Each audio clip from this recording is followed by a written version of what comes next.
कृष्ण। कैसे हैं आप? और मैं हूं आपका अपना नटवरलाल बाहेती।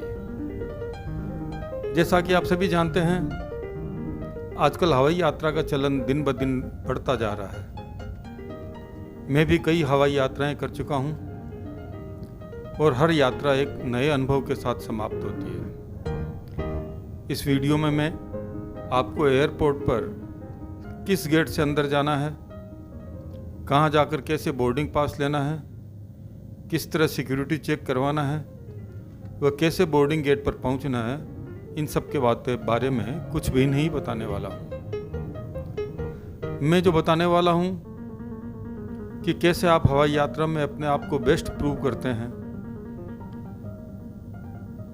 जिस तरह आप किसी फंक्शन में अपने आप को बेस्ट प्रूव करते हैं, सलीके से पहनना, उठना, बैठना, वह सही यात्रियों की भावनाओं का ध्यान रखना आज के इस वीडियो का फंडा है। अब आप हवाई यात्रा करें तो कुछ ऐसी बातें हैं जिनका ध्यान रखना बहुत ज़रूरी है। मेरा आशय किसी यात्री को पिन पॉइंट करने का नहीं है, अतः मैं आपसे अनुरोध करूंगा कि कृपया आप इसे अन्यथा न लें। सबसे पहली बात जो मैं कहना चाहूँगा कि यात्रा में लेडीज फर्स्ट के सिद्धांत का पालन करें। जब आप उड़न तस्त्रे में प्रवेश के लिए लाइन में लगे हैं तो धक्का मुक्की बिल्कुल न करें। एक दूसरे यात्री के बीच कम से कम एक हाथ का फासला रखें।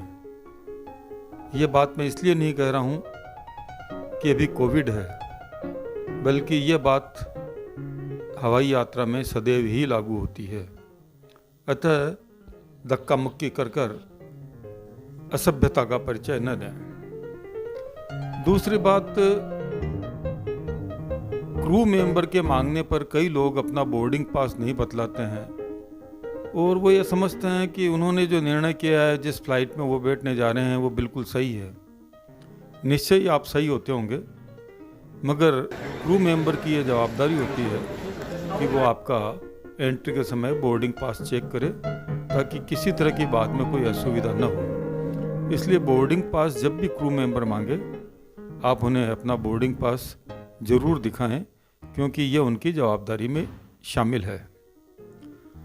तीसरी बात जो मैं कहना चाहूँगा, बहुत सारे लोग केबिन लगेज का बैग इस तरह ठसाठस भर कर ले जाते हैं कि जब वो चलते हैं या थोड़ा सा भी टर्न लेते हैं तो वह साथी यात्री से टकराता है और गेट में घुसते वक्त क्रू के मेंबर्स के साथ वो टकराता है।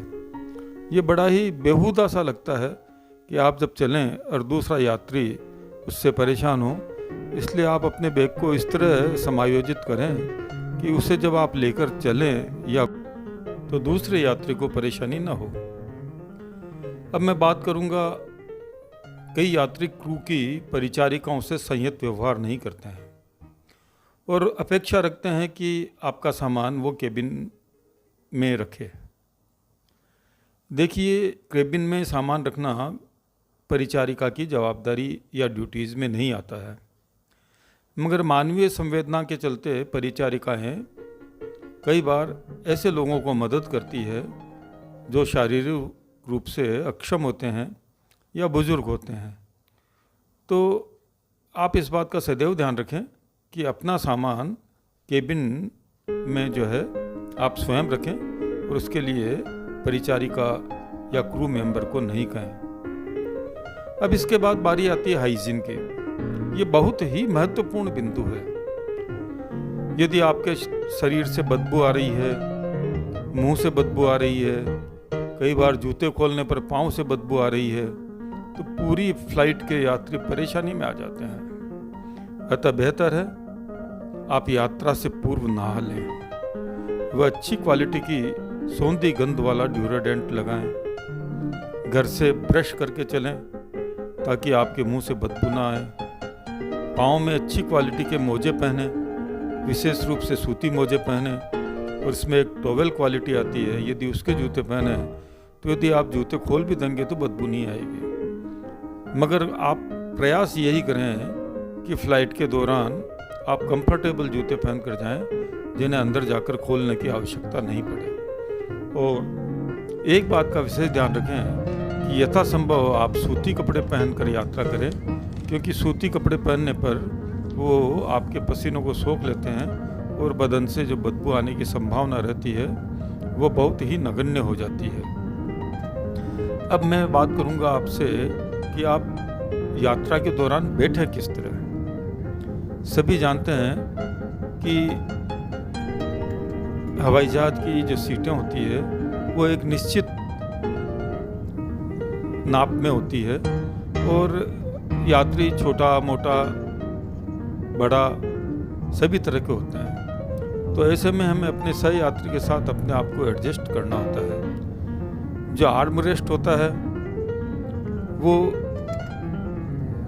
इस तरह से लगे होते हैं कि दोनों ही यात्री उस पर अपना थोड़ा थोड़ा हाथ रखते हैं, मगर इस तरह जब आर्म रेस्ट का आप उपयोग कर रहे हैं तो इस बात का ज़रूर ध्यान रखें कि सह यात्री को इससे किसी तरह की कोई असुविधा न हो और आपस में एडजस्ट कर उन हाथों को, कोहनियों को वहाँ आर्म रेस्ट पर रखें। और विशेष रूप से यदि आपके साथ महिला यात्री है तो आपको बहुत अधिक सज्जन बनने की आवश्यकता है।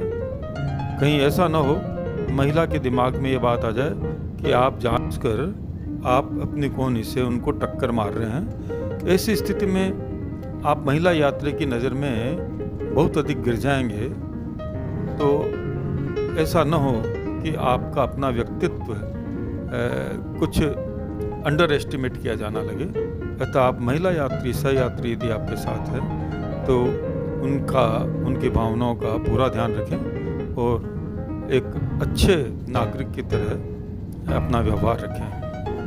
कुल मिलाकर सारांश ये है कि इन छोटी छोटी बातों की पालना कर आप अपने आप को महान या बड़ा होने का एहसास सह यात्री को करा सकते हैं। फ्लाइट डोमेस्टिक हो या इंटरनेशनल, इन छोटी छोटी बातों के मतलब बहुत बड़े बड़े हैं। तो प्लीज़ इन पर गौर कीजिए और यदि आपको लगता है कि वीडियो में कुछ अच्छी बातें बताई गई है और जीवन में ये ज़रूर काम आएगी तो कृपया मेरे चैनल को सब्सक्राइब करें, वीडियो को लाइक करें और अपने दोस्तों के साथ शेयर करें। चलिए आज के लिए इतना ही और मैं नटवरलाल बाहेती आपसे विदा लेता हूँ। फिर से मिलने की उम्मीद के साथ जय श्री कृष्ण, जय जिनेंद्र, शब्बा खैर।